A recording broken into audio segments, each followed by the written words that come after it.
আমাদের উপর আক্রমণ করতে এসেছিল। ইউক্রেন যুদ্ধে রাশিয়ার পক্ষে যুদ্ধক্ষেত্রে অংশ নেয়ার দাবি করেছে এক বাংলাদেশি তরুণ। সম্প্রতি সামাজিক মাধ্যমে প্রকাশ পাওয়া এক ভিডিওতে এমন দাবি করেছেন তিনি। এর মধ্যে ওই ভিডিওটি সামাজিক যোগাযোগ মাধ্যমে তোলপাড় সৃষ্টি করেছে। ভিডিওতে দেখা গেছে ধ্বংসস্তূপের মাঝে যুদ্ধের পোশাকে অস্ত্র হাতে দাঁড়িয়ে আছে এক বাংলাদেশি যুবক। তার নাম নীরব।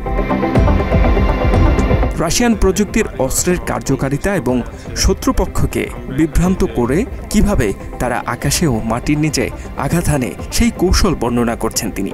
একই সাথে প্রতিনিয়ত যুদ্ধক্ষেত্র থেকে তার ফ্যান ফলোয়ারদের জন্য কথা বলছেন বলেও দাবি করেন নীরব।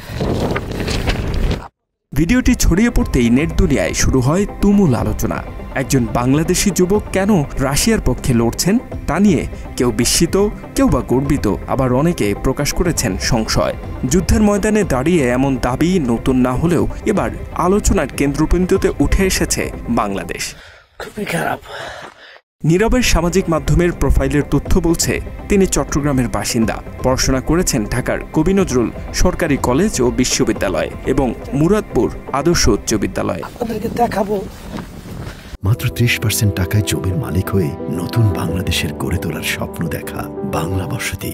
সাম্প্রতিক মাসগুলোতে রাশিয়ার পক্ষে যুদ্ধরত বিদেশি যোদ্ধাদের নিয়ে খবর বরাবর সামনে আসছে। অভিযোগ উঠেছে সেনা সংকটে পড়া রাশিয়া এশিয়া ও আফ্রিকার বিভিন্ন দেশ থেকে তরুণদের লোভনীয় অফার দিয়ে টানছে, যার মধ্যে রয়েছে উচ্চ বেতন, নাগরিকত্ব এবং ইউরোপে চাকরির আশ্বাস।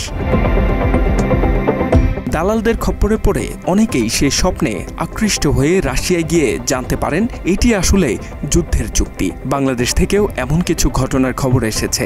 কয়েকজন যুবকের পরিবার জানিয়েছে তাদের সন্তান চাকরির খোঁজে রাশিয়া গেছেন, পরে প্রাণ হারিয়েছে যুদ্ধের ময়দানে। এখনও নিখোঁজ রয়েছেন অনেকেই। এই প্রেক্ষাপটে যেন আগুনে ঘি ঢেলে দিয়েছে নীরবের ভিডিওটি। রাউটারের মাধ্যমে নামায় ফেলাইছে। তবে ভিডিওটির অবস্থান এবং নীরবের দাবির সত্যতার বিষয়ে এখনো পর্যন্ত কোনো সরকারি সংস্থা কিংবা কোনো মহল থেকে আনুষ্ঠানিকভাবে কোনো বিবৃতি দেওয়া হয়নি। এরই মধ্যে নীরবের মতো আরও এক বাংলাদেশি তরুণ একইভাবে ইউক্রেন যুদ্ধে রাশিয়ার পক্ষে যুদ্ধক্ষেত্রে অংশ নেয়ার দাবি করে আসছেন। তাকেও দেখা গেছে যুদ্ধক্ষেত্রের নানা ভিডিও করে সামাজিক মাধ্যম ফেসবুকে আপলোড করতে। ফেসবুক আইডিতে তার নাম দেয়া হাসান মেহেদি। গাজীপুরের এই ছেলেটির পরিচিতি অংশে দেয়া আছে রাশিয়ান ফেডারেশন আর্মির হয়ে কাজ করছেন।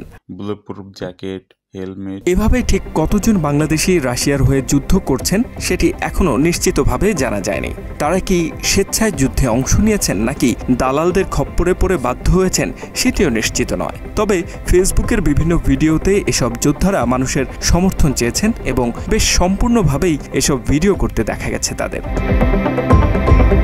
এদিকে রাশিয়ায় গিয়ে ইউক্রেনের বিরুদ্ধে যুদ্ধে অংশ নিয়ে নিহত হয়েছেন রাজবাড়ীর সদর উপজেলার সাবেক সেনা সদস্য Nazrul Islam.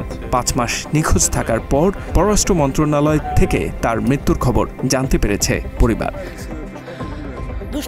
H M Ataullah, Bangla addition.